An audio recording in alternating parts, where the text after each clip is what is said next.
Hello everyone, welcome back to the channel. Today we are going to create a dynamic wind effect on quoting using skeletal mesh displacement. This technique is great for making your characters look more realistic, especially at high movement speed or extreme weather conditions. We'll be using Nanite Displacement, which in version 5.5 is now supported on skeletal meshes. You can see here the quoting of the character is being affected by the wind, and we have a mask which part of this shirt we want to move, and we have a couple of different parameters to control the speed and the size of these ripples that are occurring on the quoting. So let's start by recreating this. I'll first use just the shirt to be easier to demonstrate. So here it is, and we'll start by creating a new material. In order to use the features that are needed for displacing a skeletal mesh, you need to add a couple of console variables into your Unreal Engine project default engine ini file. So open the location of your Unreal Engine project, and when you find the default engine ini file, it's in the config folder. So inside the config folder, open the default engine file and find this script engine render settings section here. And you need to add these 4 options. I'll add them to the description of the video so you can copy them.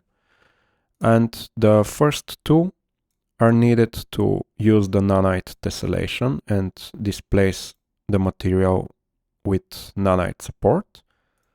The third one is to allow Nanite skinned meshes, which is a skeletal mesh inside Unreal Engine. And the last one, it's not some feature that you need, but usually when you use skeletal meshes with a Nanite, there is a big chance that the engine will crash if you don't have this allow static lighting false. So these 4 variables need to be added to your default engine ini file, then close the engine and open this project again, and you will have everything needed for this to work. So let's start by creating the material first. Go into your content browser, create a material, let's call it wind quoting, for example. I'll apply this material, or actually I'll create a material instance, mi jersey or mountain bike jersey, for example. I'll apply this material and I'll edit the original material here. So in order to test your material, or actually not test, but see the preview here into the material editor faster, for now I'll change the shading model to unlit. This will make your material much more faster to compile. We'll be creating the masks inside the material first and testing them with this unlit shading model, and we'll later switch to the default lit and plug into the correct slots. So for now, let's use this unlit material, and let's start first by showing you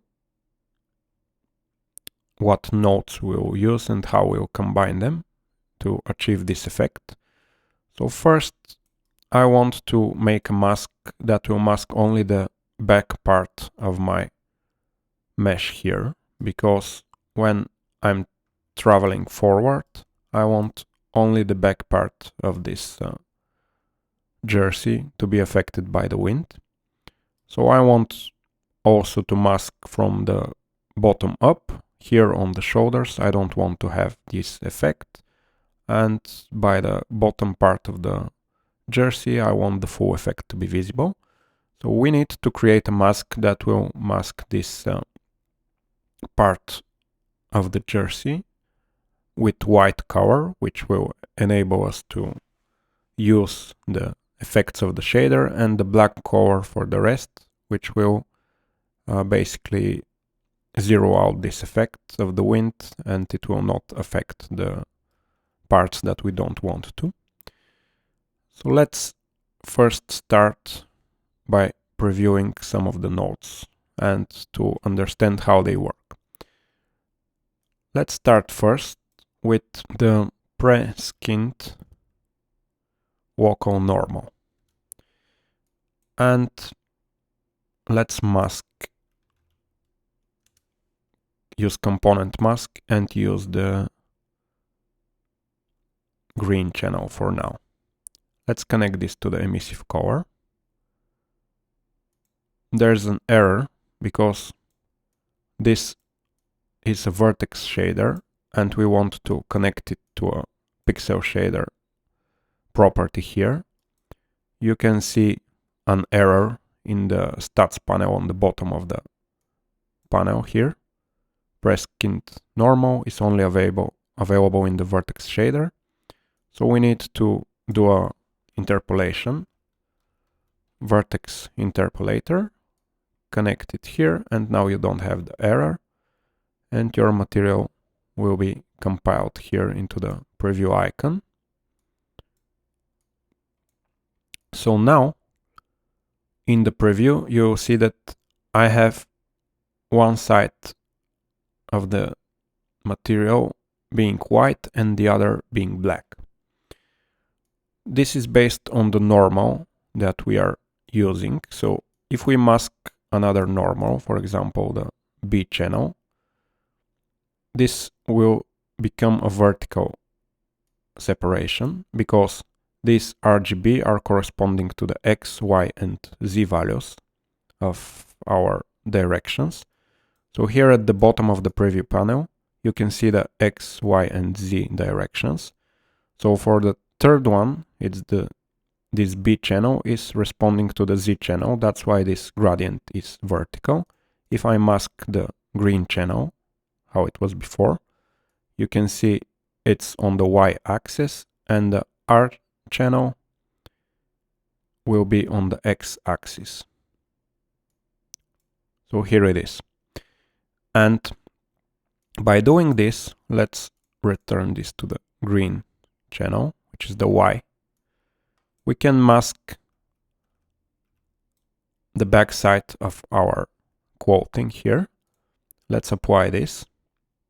And now you can see that the front of our material is white and the back of the material is black. We need to reverse this in order to get the back material. That's why we'll use a 1- node here. And this will get us to have a black front and white back of the material. Let's connect this here. And let's apply and save this. You can see now that the front of the material is black and the back of the front of the jersey is black and the back of the jersey is white. We need to be able to control where this separation happens and how smooth is the transition. So that's why we'll do some calculations here. We'll do a multiply, which will control the gradient. And we'll then do a add node, which will control where this separation line is placed.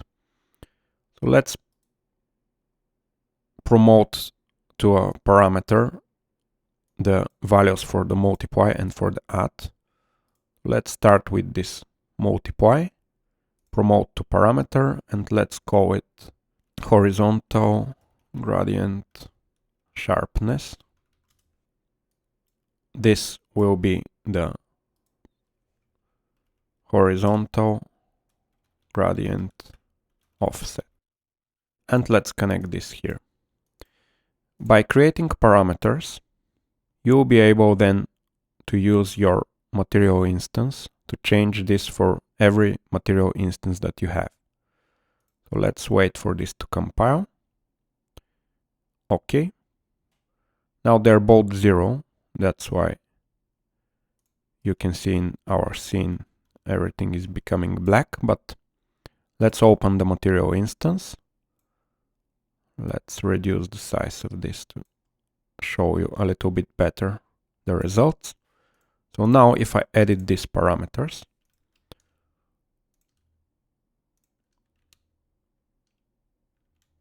let's increase the gradient. Let me make this. Okay. So let's increase the sharpness. Let's do 100, for example. And let's now start using this offset. You can see that this offset is controlling where this line is placed. And this sharpness is controlling how smooth is the transition. These are huge values, the one that I have currently. I just wanted you to see a very sharp line, so it's easy to see where it's placed, but let's now make it a little bit smooth transition. And let's choose where to place this horizontal separation line. So for example, like this, you have a good gradient from front to back. And you can choose the placement with this offset. Okay. Now, let's limit the values that we can enter here, because you saw that if you have a huge value like before, this is overpowering every other shader and it's becoming a very huge value. So let's limit the sharpness to 1. And let's make the default 0.5. Okay, let's go back to our material. Let's select the sharpness, and the default value will be 0.5, the minimum will be 0, and the maximum will be 1. And for the offset, the default will be 0, and let's do -100 and +100, or -50 and +50 for the range. Let's test now these values. This is a very huge range for the offset still. So let's go back here and change the offset to -5 to 5. And let's try again. Let's do the 0.5 default sharpness. And now it seems that this slider is a lot more useful than before. You can even do it -2 to 2, but I believe that -5 to 5 is enough. Okay, so now that we have this horizontal mask, we need to do the vertical mask, as I told you before. So let's go back here into our material and continue with the setup. For the vertical mask, we'll do a pre-skinned position, which is this local position node, and then choose here the local origin to be pre-skinned instance. We'll need again this vertex interpolator, so I'll copy it.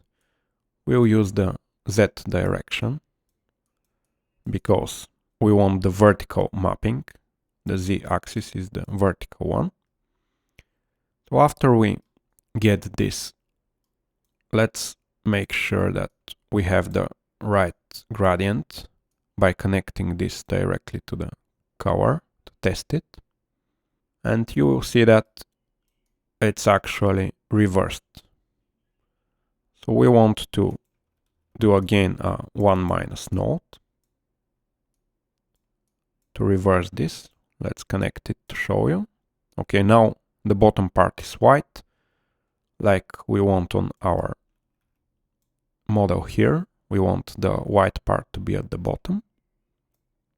And we'll again do the multiply and add.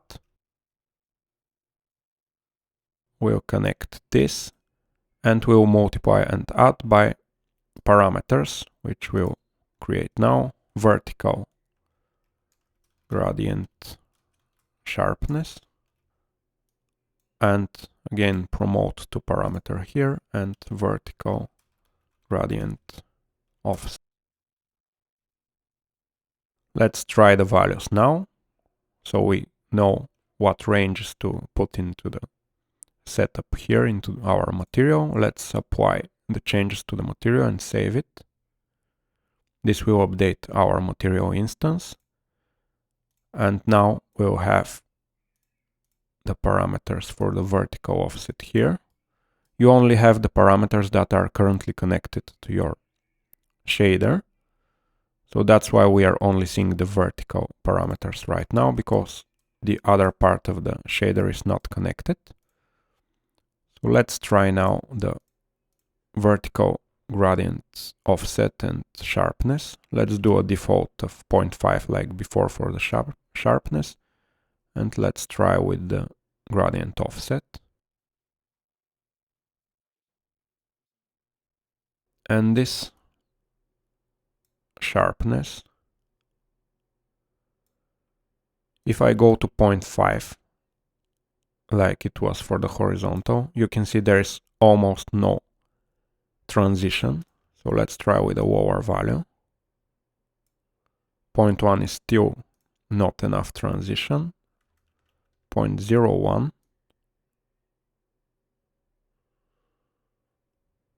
Okay, now it seems like a good amount of transition from top to bottom. So let's do the slider for the vertical sharpness. The default value will be 0.01, and let's do a minimum of 0 and 0.05 for the maximum. And for the offset, let's try now. With this value for the sharpness, we can see that 2, from 0 to 2 is enough to cover our full model. So let's limit the values for the offset from 0 to 2. Let's apply and save this. And now I can properly control the vertical transition. Okay, maybe I'll need more than 2, because if I have a bigger sharpness, it's not enough with the value of 2. So let's do a maximum of 10. So now I can control the sharpness and the position of the separation vertically. So let's now combine the two by multiplying them. Let's actually first saturate. This will make sure that the value is fully covering the 0 to 1 range. And this saturate node is free computation for your GPU, so it doesn't add any additional time to compute. So we'll use it here and we'll multiply. And now if we connect all the nodes to the emissive core that we are using to test right now, let's compile and save this, or apply the changes here and save. And with this, we can now control horizontally and vertically where we want to mask our material. So let's do it like this. Let's do a bigger gradient vertically. For example, like this. With this setup, we will limit our wind to only these white parts that are currently visible. And what we want to do with our material to apply this deformation for the wind. Let's now change back this material type to default lit. Let's change a couple of options to enable the Nanite support. So here into the details panel, search for Nanite. Click this enable tessellation. Use the center of 0 and magnitude 20. So with this enable tessellation and this setup for the magnitude and the center, make sure again used with Nanite here at the bottom is also checked. Let's apply and save this. The compilation when your shader is now default lit will take a little bit more time. So now if your mesh starts to look bloated, it's because this default displacement is 0.5 and this is making it bigger than the real object. If you reduce it to 0 and apply this to the material, it will return the mesh to the default value without any displacement. And if you don't see any change, either you didn't change this center value to 0, you didn't have displacement to 0.5, or your mesh that you applied to this material is not a Nanite mesh. So make sure that you find your mesh in your content browser and then right click on Nanite and here choose the enabled Nanite button. I have it already enabled, that's why it's not active right now. I can disable it and enable it again and the material will start working. So you need your mesh to be a Nanite mesh and your material to have the options set up that we did right now. And by changing this center to 0, this means that if you have a value of 0.1 or 0.2, it will displace outwards from your model based on the normal direction. So from here it will displace at the back of this shirt. And if you have the value to 0.5 like it was before, it means that all the values lower than 0.5 will displace your mesh inwards. So it will actually reduce the size of the object. And we don't want to do this for this wind effect. That's why I'm using the center to be 0, and you can use the full range from 0 to 1 to displace out your mesh. So here, let's use all this calculation here. And let's displace by this amount. Let's actually first add a multiply node. Let's promote this value here to a parameter as well and call it wind displacement strength. So we are multiplying this mask by this displacement strength parameter and we'll be displacing our object with this amount. Let's disconnect from the cover and apply this to our material right now. So let's go back now to our material instance where we have access to all of the parameters that we set up. And if we change now our displacement strength, it will start to displace our jersey with the amount that we set up, and you can see it's only doing it where we have this mask available. So let's do a maximum for this as well. Let's do a maximum of 1. Let's go back to our material and change this parameter default 0, minimum 0 and maximum 1. Let's apply and save this. And if you go back and see the example here, you can see that on top of this displacement, we also have a rippling effect, which we currently don't have on our new material. So to do this rippling effect, let's copy everything.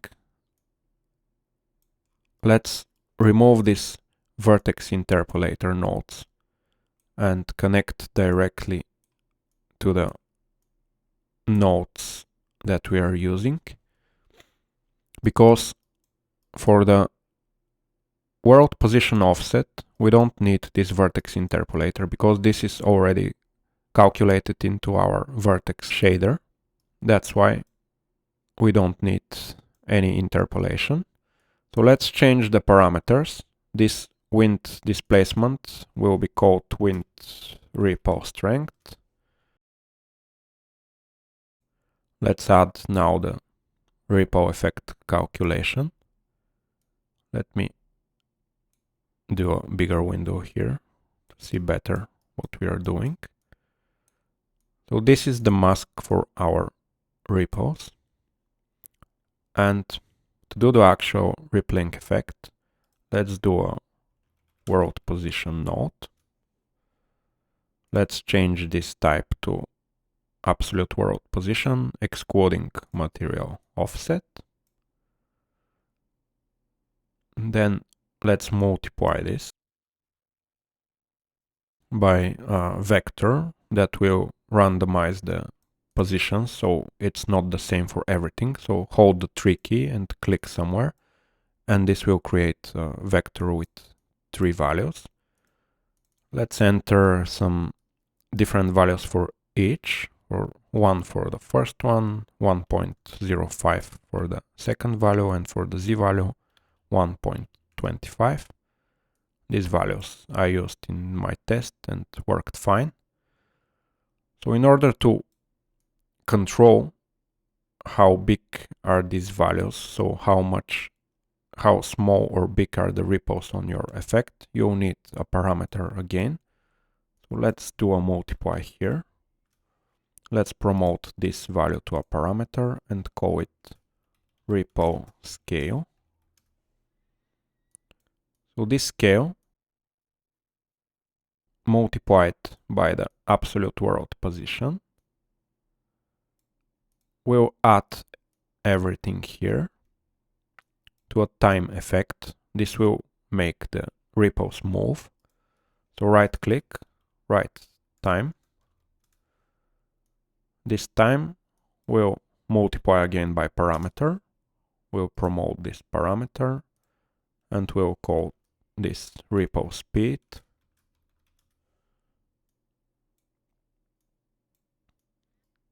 This now is an effect that, let's connect it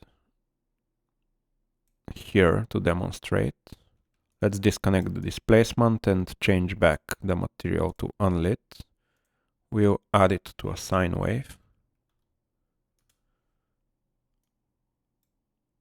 So let's connect it like this,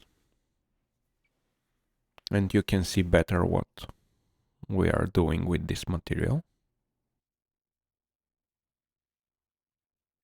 Okay, so now let's go back to our material instance and let's change the parameters. So let's change the ripple scale to 1, which is our default scale. It should be our default scale, and the ripple speed 10. Let's try with different values. So you can see that this effect is doing an animated texture that we can use to control the ripples on our material. So let's add the ranges for our parameters here. Let's do the scale from 0 to 2, and let's have a default of 1. And for the speed, let's do it to 0 to 20 and have the default to be 0. So this value will use multiplied by our mask for the ripples. We'll use with the world position offset value here. So let's multiply these two. Connect it to the world position offset and apply the changes. And after our material is compiled, go back to the material instance and we'll change the parameters. The ripple strength will be 1. The color is currently black, so it's hard to see. Let's check with some other modes. Here into the wireframe mode, you can see that we are animating our model. Let's change the color into our material. Let's add the textures. Let's return back to the default lit type for our material. Let's connect our displacement. And for our color, roughness and normal, I have textures set up. So let's find the textures and drag them here.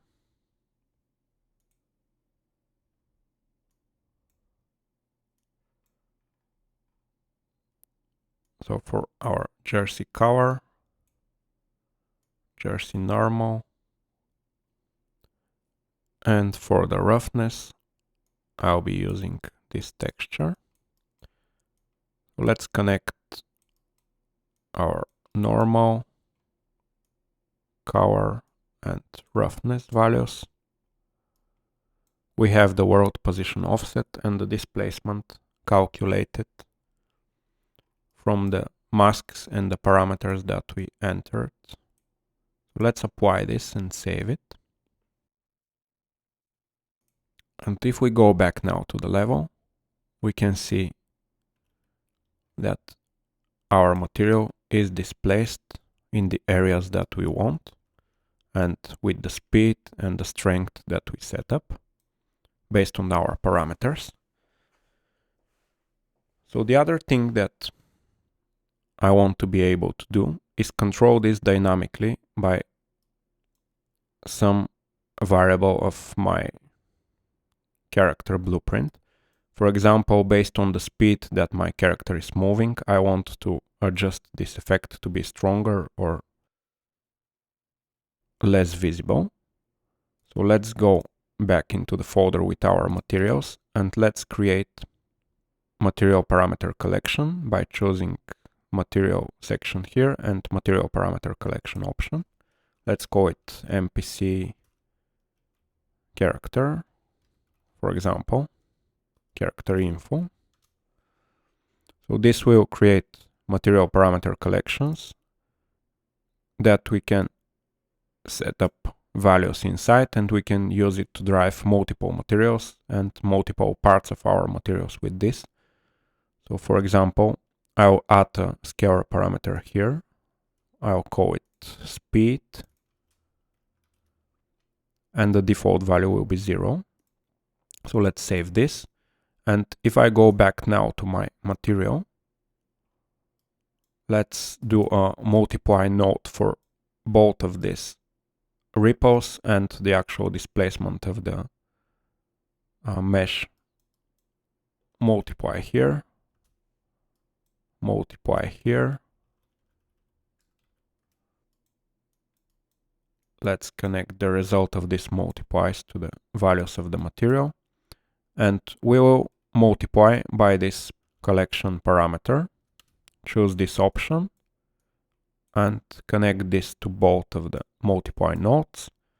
Here choose the parameter collections that we created for the character, MPC character info. And the parameter name will be the speed parameter. Let's apply this. With this setup, you'll have a problem because the speed will be a huge number. So let's try do a remap value range normalized. This will do it again between the values of 0 and 1. Hold the 1 key and click 2 times to create 2 single values. And for the low and high, let's enter 0 and 500 for now, and I'll show you how we can test what value do we need. Let's save this material. And if we go into our character, I'll use the bike character, for example, right now.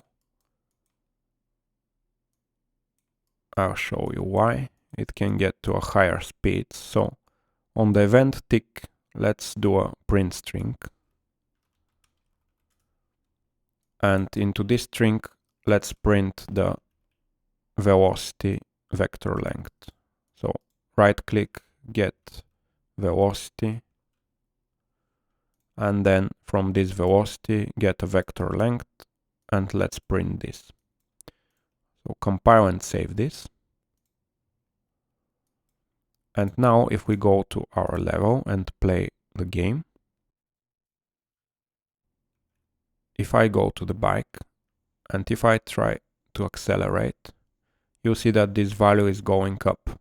Currently it's 500, 600, 700, 800. So let's say that we wanted this speed of 800 to be the maximum wind effect that we have.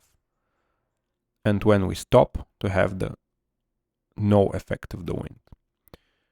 So let's go back into our bike character blueprint. Instead of printing this string, let's set scalar parameter value. Let's set the value of the vector length for our velocity into the character info material parameter collection and the speed parameter name. Compile and save this. And if we go back to our material, here instead of 500, let's put the 800 value that we want. So when we have the character velocity at 800, we'll have the maximum effect for our wind, and when we have it at 0, so when we are stopped, we'll have no wind effect. Let's try this into the level right now. Let's play the game. If you play the game, when you start to accelerate, the effect will start to get more and more visible. And when you get to a speed of 800 units, you can see you have the full effect of the wind on the jersey. It's rippling and displacing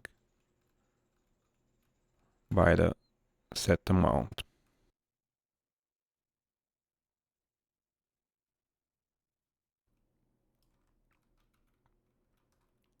This is the final result. That's everything that I wanted to cover today.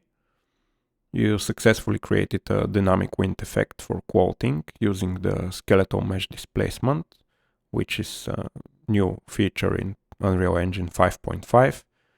This is great to add a realism to your game based on the movement or the weather effects that you have. So if you found this tutorial helpful, please like and subscribe, and you can join the channel to watch the videos earlier and to have additional perks like special icons next to your name when you comment and stuff like this. So guys, let me know in the comments if you have any questions or if you want to see any similar tutorials or something else, and I'll see you in the next one. Bye.